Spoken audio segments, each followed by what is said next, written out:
Hey there everybody, Don Evans here for WatchReport.com in what feels like the 29th time that I am attempting to do this video today. Probably actually the third or fourth in reality. But anyways, here is the more detailed look at the Andersmann Oceanmaster II. If you caught my first look video, you'll know that this is a large watch, and I guess respond to some of the comments of, oh man, it's too large, it's so large. Why is it so large? I don't know. You got to ask Andersmann Watch themselves. Raymond Chan is the owner of Andersmann Watch. I guess he likes big dive watches. I've gone on the record many times. I don't wear huge watches anymore. I do consider this watch huge in that sense. Some guys will consider this watch small. It's all perspective. It's all subjective. Everybody likes something different. What I will say, going right in, is that this watch is phenomenal. It is built extremely well. And I really have like one nitpick for it that I could personally find after wearing it for about the last 2 weeks. So you're looking at $1,500 USD. It does have a ceramic bezel. It does have a sapphire crystal. You're looking at a 2892 automatic movement. This is a textured sandwich dial, 47 millimeters in width by 56 millimeters lug to lug. It is an all bead blasted stainless steel case, 17 millimeters thick and 26 millimeter lug width, 1,000 meters water resistant. So yeah, the specs, it's a large watch. Again, it is what it is. I would personally love this watch even more so if it was 44 or 43 millimeters. Andersmann has released a new watch that is 44 millimeters. Different case design than this. It is more of a different take on a cushion case. I hope to review that one here in the future. But let's concentrate on this one here. As I said, you do have a sandwich dial. It is a textured dial, as you can see. I love this texture on this particular watch. I've seen it on others. It doesn't fit with every watch. I feel it works with this line from Andersmann. I see he has continued it, I believe, throughout his all his models. Maybe in the future it'd be nice to see a different texture, but maybe that's what he wants to be one of his things, that with an Andersmann watch you're going to get that nice dial texture.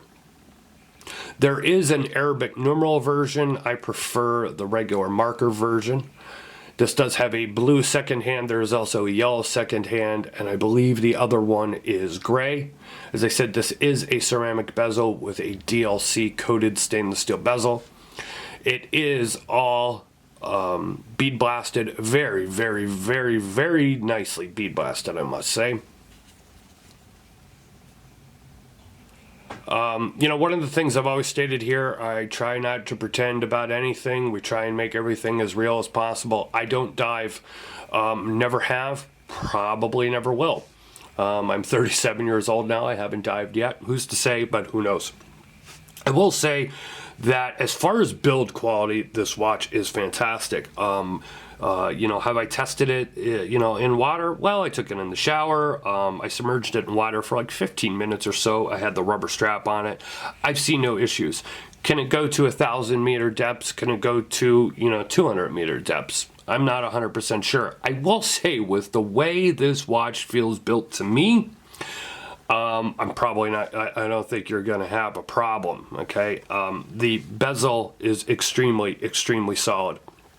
One of the things I do want to point out, and I say this from only things that I know about, whether I've read, talked to other guys who have dived, things I've researched over the years, there are no hash marks on the actual dial. I don't know if that will affect you when you're diving anyway. Obviously you could still, turn the bezel and turn it to, the 5-minute increments, and probably be good to go with that.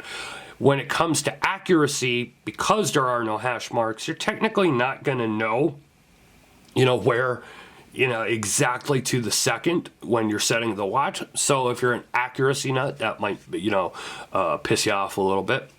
But Bezel Action here is some of the best out there, bar none. It is easy to turn, but not too easy to turn.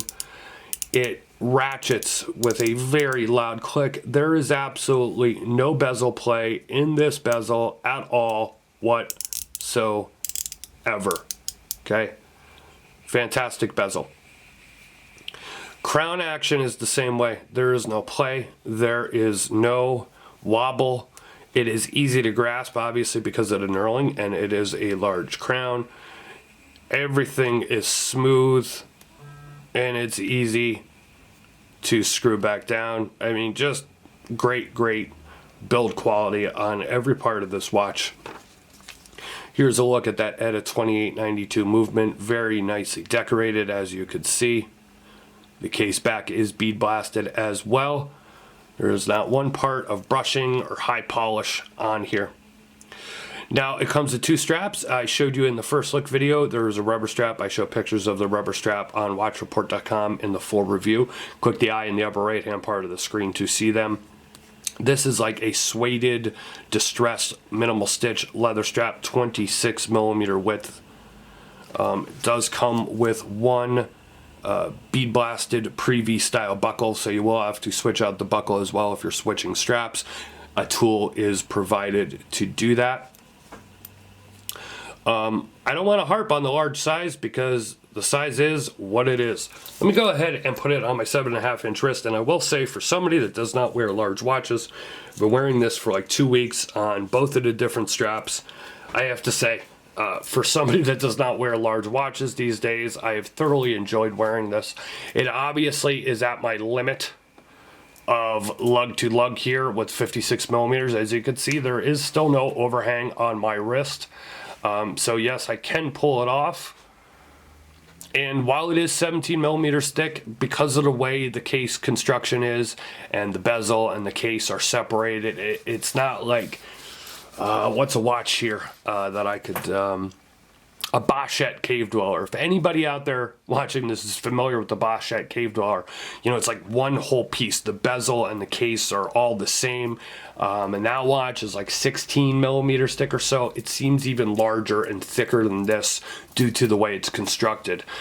This does not come off as thick as it states. Here you can see where the buckle sits on my 7.5 inch wrist. I got we got 4 holes left. Kind of right in the middle though of my wrist, which is where I like it. Honestly, the only thing that I can absolutely nitpick about this watch is the fact that it does not have drilled lugs.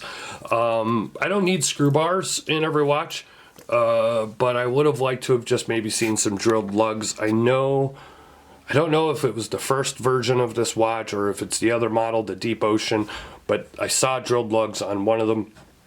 I would have liked it on this model as well. But it is what it is. Not too hard, obviously, to take a strap tool and change out the strap if you wish to do so. I will throw a loom shot here at the end of the video, but give you one last look around this watch. As I said, full review at watchreport.com if you want more thoughts and comments on this. It is a fantastically built watch. You know, if you love it and you can pull off the size, I say don't hesitate. That's just, you know, I'm not here to sell you the watch. I really do love this watch, and I always try and come across when I really do like it. Hey, I say I really like it. That's part of the review. So, leave a like or a comment here on YouTube. Hit that notification bell twice to subscribe to our YouTube channel and get notifications. That way you never miss another upload. Follow us on social media. We're on Facebook, Twitter, and Instagram. It's been Don Evans for watchreport.com, giving you a look at the Andersmann Oceanmaster II. I'll see you guys on the next video. Thank you very much.